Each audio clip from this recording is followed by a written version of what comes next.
Trey, what about getting an appraisal waiver? Like if I'm a buyer, I want to go ahead and buy this house and it's a competitive market and I want to say that I'm waiving the appraisal. Right. So talk to me a little bit. How does that process work? Because most people thought that all loans require an appraisal. Right. Now you're talking about waiving the appraisal contingency, correct? Correct. Yeah. So a lot of buyers are concerned about waiving the appraisal contingency and they're worried if it appraises low, do I have to come up with all this extra money? Not necessarily. And I'd say most scenarios. So you mentioned appraisal waivers. There's scenarios where banks won't even require the buyer to even get an appraisal in order to do the loan.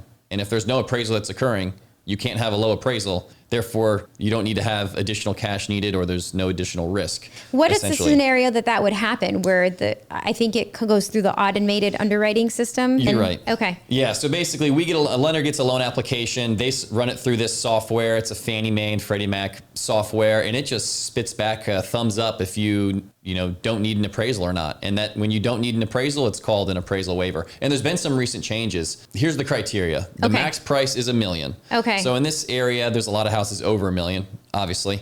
So you're not going to get an appraisal waiver if the sales price is over $1 million. Okay. And then you had to have at least 20% down in order to be eligible for one. But then the software kind of looks at the recently sold homes in the area, basically does what an appraiser would do. It's just a software. And if the sales price is within a certain range, you might be able to get an appraisal waiver. But the change that occurred, that will be taking place early next year, early 2025, is that you'll be able to get appraisal waivers if you're just doing 10% down. Oh, that's interesting. Yeah. Okay. Yeah. So it's really interesting for sure and beneficial to a buyer. And what's great is that if you're looking to submit an offer, you can check in with your lender and see if you qualify for a waiver even before you've submitted your offer. So that allows you, the agent, to write the strongest offer possible and give the buyer the best chance of getting their offer accepted. That's awesome. And so we would just give you the address like, hey, Trey, we're about to write on this offer on this house, give you the address, the taxes, everything. And then price. Yeah, of course. And then you'd be able to just let us know, hey, you're good to go. You can do an appraisal waiver, and waive that contingency. You can waive that contingency without having any concerns. Okay. Now, you're not always going to get an appraisal waiver. I'd say you're getting an appraisal waiver 40% of the time.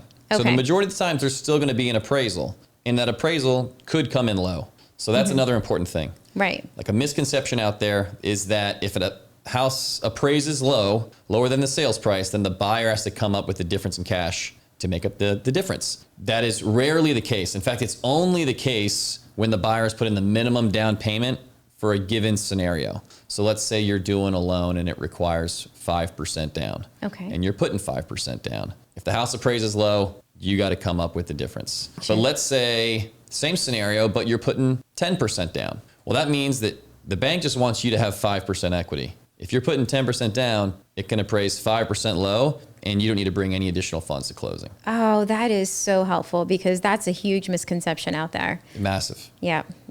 Now, would that also apply for VA loans? So VA loans, it does apply if you are putting a down payment down.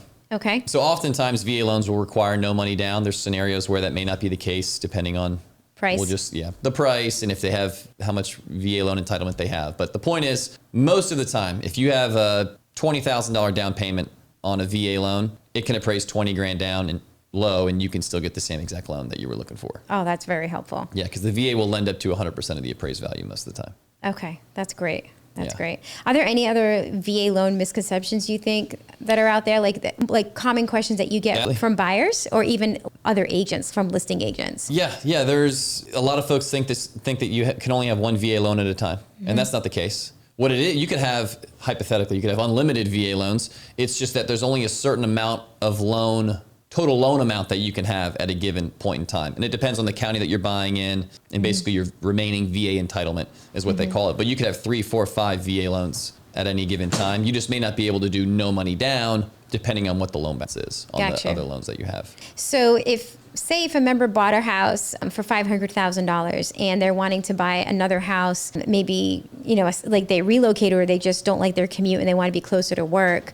In this area, if it was Loudoun County, how much entitlement would they have left if they've already used $500,000? Yeah, good question. So today, at the end of 2024, the VA loan limit is around $1,150,000. So $1.15 million. That's the total amount of VA loan you can have if you want to put no money down on your house. So for that person that bought a $500,000 house and borrowed all $500,000, their remaining loan amount they could get with no money down would be $650,000. Anything over $650,000, they have to put 25 cents on the dollar down. Gotcha. So 25% down, anything above The- that 650 number. That's great. This is all great information. Yeah, and that loan amount in that 1.15 million will be higher in 2025. That's awesome. That's Yeah. great. Well, thank you so much for letting us know this. And how can people get in touch with you? The best way to reach out to me is probably email. My email is trey@icmtg.com or my cell phone, which we'll put Yep. somewhere. Yeah, we'll here. put it in the notes. Yeah.